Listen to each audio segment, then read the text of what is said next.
pour demander la dignité, la démocratie, pour dire à Emmanuel Macron qu'après toutes ces années à nous brimer, à nous appauvrir, à nous mettre en danger, il veut maintenant faire en sorte qu'on puisse tuer. C'est un véritable changement civilisationnel qui aura, si tout cela passe, des conséquences gravissimes, alors même que le peuple français n'a pas été consulté, alors même que, nous le savons très bien en regardant l'exemple du Canada, en l'état actuel des choses, si ce genre de loi passait, ce serait avant tout toujours les mêmes, toujours les plus pauvres qui seraient piqués, toujours les plus pauvres qui seraient tués. Nous ne voulons pas le droit à l'aide à mourir. Nous voulons le droit à l'aide à vivre pour tous les Français. Et nous voulons que Macron, qui s'occupe déjà de nous faire du mal, qui s'occupe déjà, tel le pire des despotes, à faire la loi alors qu'il n'est même pas majoritaire, cet Emmanuel Macron, en plus de régir nos vies, voudrait maintenant régir nos morts. Nous ne le voulons pas, nous le disons.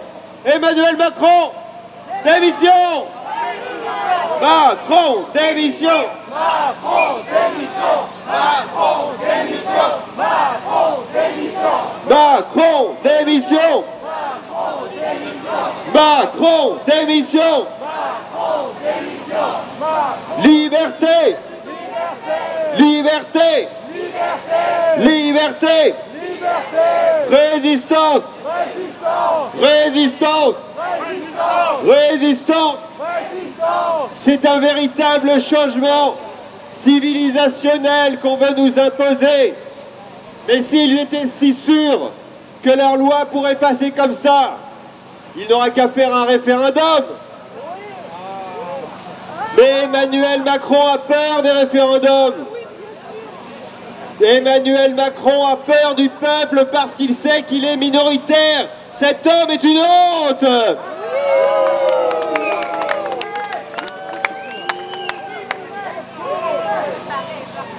Cet homme nous met en danger chaque jour un peu plus au niveau international et au niveau national.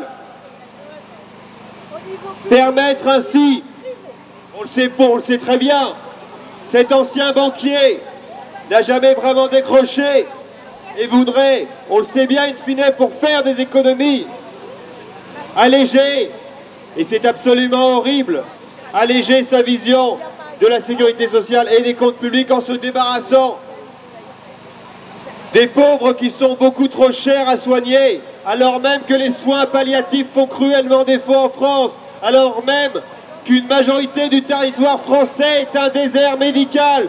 Dans ces conditions, un choix libre, juste, sur la fin de vie n'a absolument aucun sens.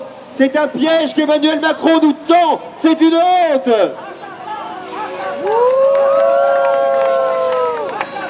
Macron, Macron, destitution. Macron, Macron, destitution. Allons enfants.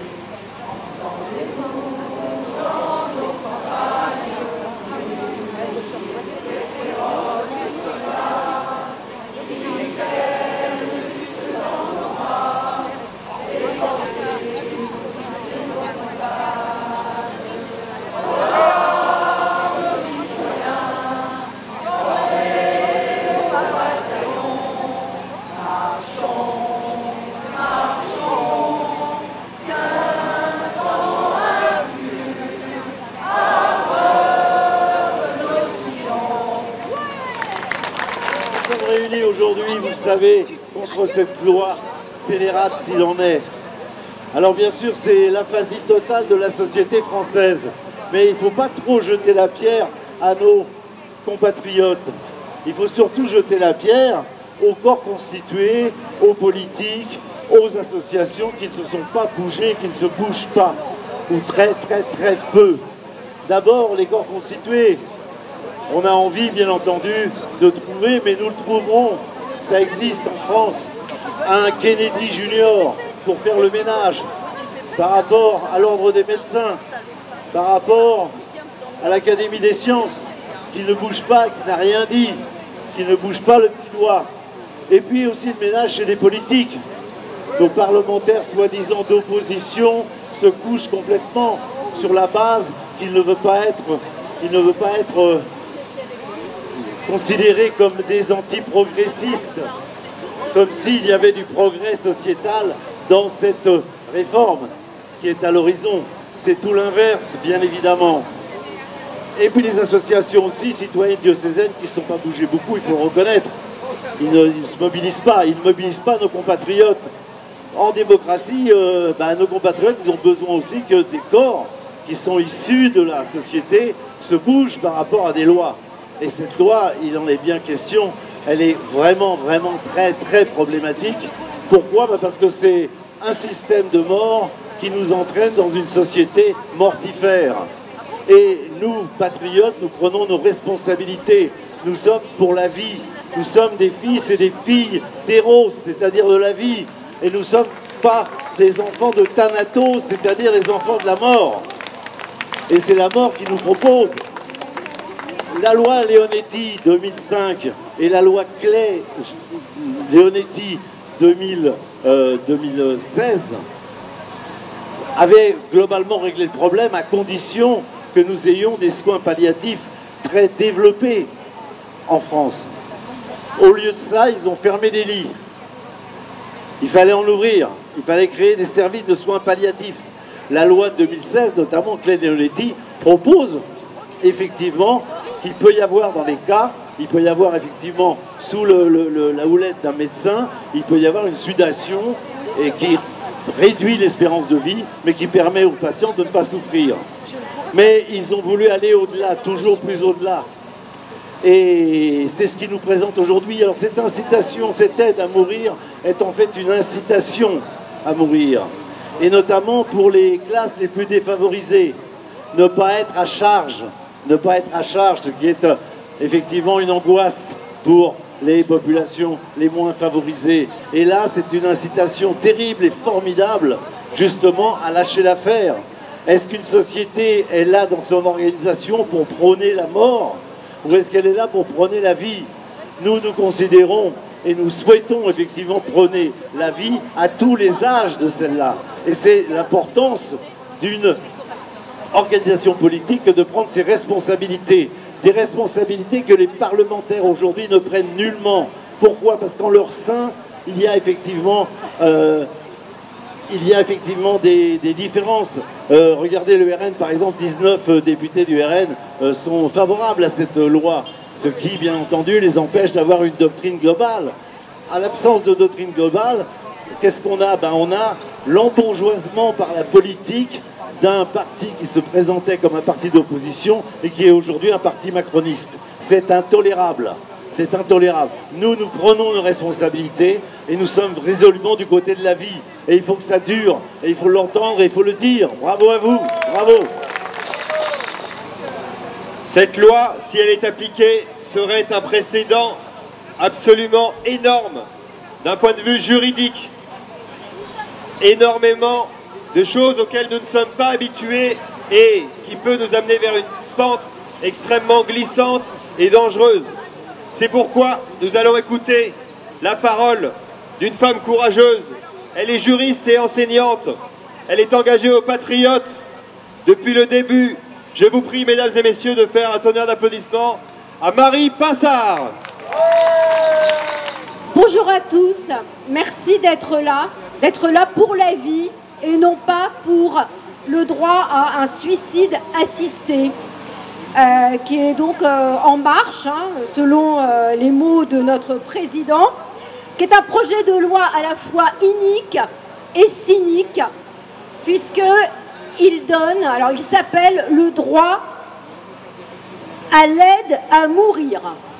Donc à aucun moment, il n'y a marqué euthanasie dans ce projet de loi.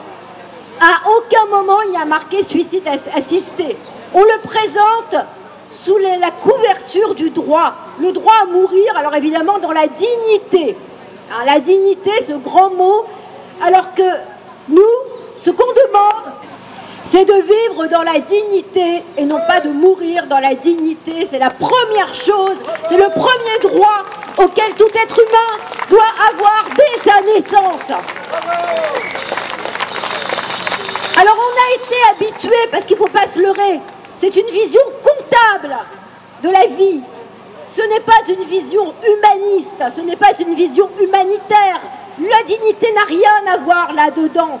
L'aide à la souffrance n'a rien à voir là-dedans. C'est simplement une comptabilité mortuaire, une comptabilité des vies qui seraient dignes ou pas de vivre. C'est ça la vérité.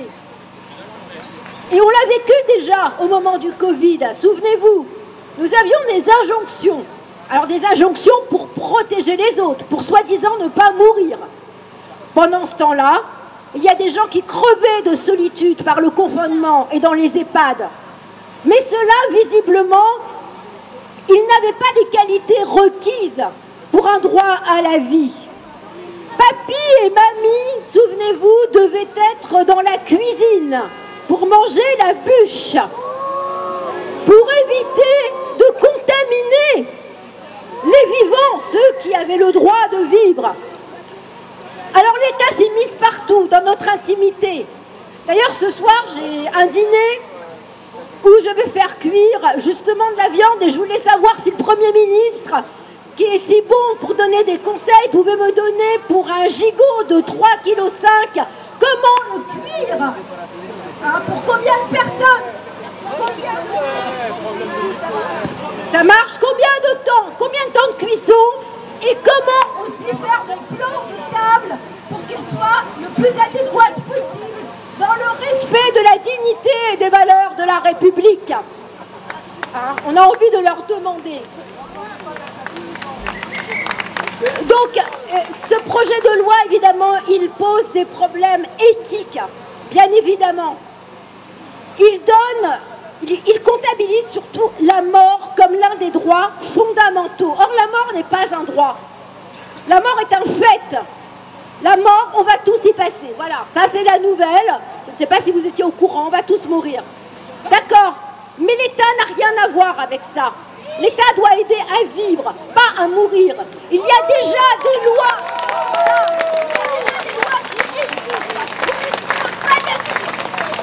J'entends pas, oui.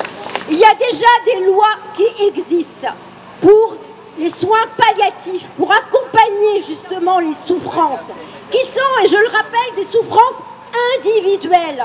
Il n'est pas question ici, et chez les patriotes, surtout pas, de condamner, de culpabiliser des gens qui veulent mourir. Parce qu'il y en a, oui, ça existe. Et les souffrances individuelles doivent être toutes prises en compte. Mais ce n'est en rien l'intérêt général qui est ici mis en cause. Or, ce droit, le droit, il est celui de l'intérêt général. Et je suis désolée, non, le droit, l'assistance à mourir n'est pas de l'ordre de l'intérêt général. Ce n'est qu'un écran de fumée pour dissimuler l'incurie de l'État à assurer à tous les citoyens une vie décente. Il n'y a plus de service public, les hôpitaux sont saturés, on n'aide plus les soignants, on ne les aide plus à faire leur travail. Les EHPAD sont devenus des mouroirs. Alors derrière cet écran de fumée, voilà ce qu'on dit. Très bien, la mort existe, il y a des souffrances, éliminons la vie par ses causes, éliminons donc la vie. Et en ce moment, eh bien, on élimine à peu près tout par les causes. Le niveau de l'éducation s'abaisse, ne cherchons pas surtout à élever les gens. Baissons le niveau d'exigence, retirons les diplômes aussi, pourquoi pas. Eh bien, c'est exactement la même logique avec le soin. Les gens souffrent, éliminons par la cause, éliminons la vie. Voilà ce qu'ils veulent. Or, nous, ce qu'on veut, c'est être soignés par des médecins qui respectent le serment d'Hippocrate et pas être soignés par des médecins légistes. Cette loi, elle est en marche et elle est totalement fidèle à ce que disait, parce qu'il faut toujours se souvenir du projet, des paroles de nos hommes politiques. Souvenez-vous, il y a quelques années de ça, alors je ne sais pas s'il était déjà président, Emmanuel Macron, ou s'il était encore ministre de l'économie, je crois qu'il était tout jeune président. Et un jour, il nous a présenté la dignité humaine de cette façon. Dans les gares, on croise des gens qui réussissent, et des gens qui ne sont rien, qui ne sont rien, pas qui ne font rien, qui ne sont rien. Voilà son projet, il est en marche. Et cette loi en est une étape. Et on est en train d'ouvrir une boîte de Pandore pour que les gens qui ne sont rien ne deviennent effectivement plus rien, puisqu'ils seront gommés de la face de l'existence.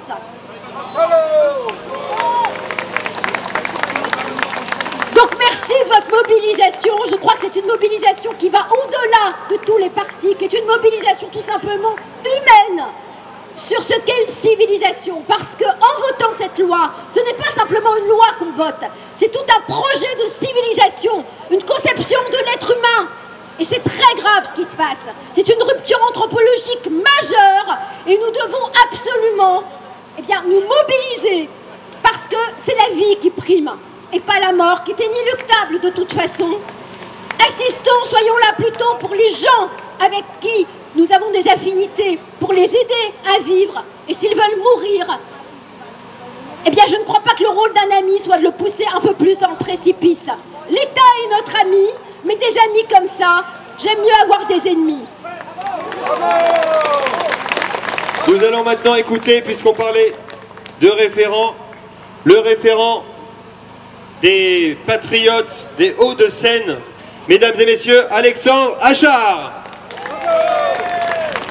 Bonjour à tous. À première vue, il ne s'agit que d'éviter des souffrances à des gens déjà condamnés. Mais ne nous y trompons pas, cette abstraction ne résiste pas à une analyse concrète des conséquences qu'aurait cette loi. En effet, qui peut prétendre que les gens souffrant de handicap ou de maladies chroniques, sachant le coût qu'elles représentent, ne ressentiraient pas une forme de culpabilité à refuser l'euthanasie? Qui peut prétendre et garantir que ces personnes malades ne sentiront pas une pression sociale pour libérer des précieuses places d'hospitalisation, voire pire, qu'elles ne ressentiront pas une forme d'injonction qui leur dit que s'ils ne sont pas contents des soins qu'on leur donne, ils peuvent toujours choisir la piqûre? Car oui, aujourd'hui, le soin pour la fin de vie sont malheureusement de piètre qualité. Mais ne nous y trompons pas, ce droit, cette possibilité à mourir dans la dignité, nous ne l'obtiendrons pas ni par le vote de la loi, ni par son rejet, ni même par le vote d'une loi pour les soins palliatifs. Nous ne l'obtiendrons que d'une seule manière, c'est du budget pour les hôpitaux. Le cardinal Robert Sarra écrivait « À la fin du chemin, l'homme n'a pas besoin de la froideur d'une piqûre, mais d'une main compatissante pour l'accompagner. »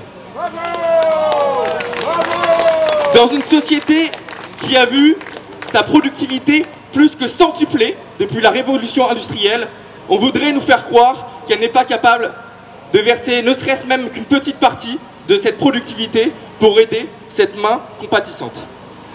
On nous dit que l'euthanasie, l'aide à mourir, serait un droit nouveau, une nouvelle liberté. Mais ne nous y trompons pas, comme disait Maxime de Lacordaire, entre le faible et le fort, entre le maître et le serviteur, entre le riche et le pauvre, c'est la liberté qui opprime et la loi qui affranchit. Nous allons maintenant écouter une autre femme courageuse qui est référente des patriotes dans le département de l'Essonne. Vous la connaissez tous, il s'agit d'Ouba Waberi. Bonjour à tous, vous allez bien? Alors, nous sommes là pour nous opposer en fait à la loi sur l'aide à mourir. Nous les patriotes, nous souhaiterions plutôt une loi pour nous aider à vivre. Quel genre de société, en fait, là, nous sommes au carrefour de l'histoire. Quel genre de société nous souhaitons avoir?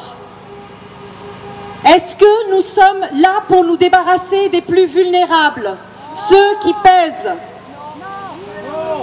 Non. Est-ce que nous sommes là pour les aider et les accompagner jusqu'au bout? Oui. Oui. Nous avons pris tellement de recul dans notre société par rapport à la mort, par rapport à la maladie, que nous ne pouvons plus nous définir et nous laissons passer pas mal de choses. Comme avait dit le docteur de l'Épine, au Canada, depuis 2016, ils ont la légalisation du droit à mourir. 15 000 personnes en ont bénéficié au moment de 2023, sur l'année 2023. Savez-vous qu'il y a eu un amendement? Je pense que oui, puisqu'on est là entre gens qui se renseignent. Chez nous, en fait, nous avons eu un amendement qui est passé, que je vais vous lire. C'est un amendement qui a été déposé par la députée Simonet, qui est du parti de gauche, et qui a été donc déposé par elle et ses collègues, et ensuite voté par tous. Il s'agit d'un amendement qui est le AS 895, article 9. Est réputée décédée de mort naturelle la personne dont la mort résulte d'une aide à mourir conformément aux articles sus. Donc c'est-à-dire que vous bénéficiez d'un aide à mourir et on ne marque même pas que vous en avez bénéficié, c'était une mort naturelle. Est-ce que nous sommes pour ça? Est-ce que nous sommes pour ce genre de travestissement de la réalité et de la vérité? Non. Est-ce que demain, aujourd'hui on commence par les plus faibles d'entre nous, on commence par les personnes handicapées. Demain, nous sommes aussi pour les personnes âgées, nos aînés sont concernés par ça. Au Canada, ils ont touché maintenant aux adolescents. Les adolescents dépressifs sont concernés par cette loi. Est-ce que demain, on peut accepter que nos enfants qui passent une crise d'adolescence et qui dans 2-3 mois iront bien, eh bien peuvent demander ce droit à mourir? Est-ce qu'on est d'accord pour ça? Non. Et est-ce qu'on...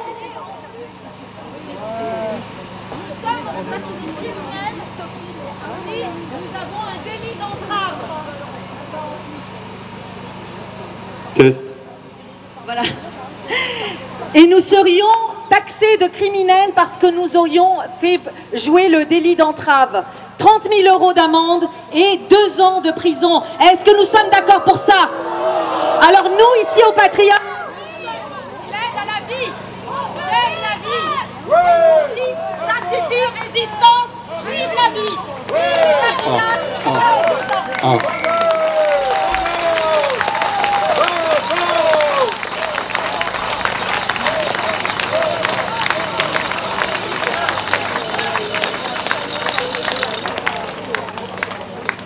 Avec Fabrice Divisio, Virginie Telem, Ouba Waberi, Marie Pansard, Alexandra Char, Dominique Bourse-Provence, Éric Richard-Maude et la Marseillaise. Allons.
Mesdames et messieurs, merci à tous d'avoir été présents pour ce rassemblement, pour l'aide à vivre.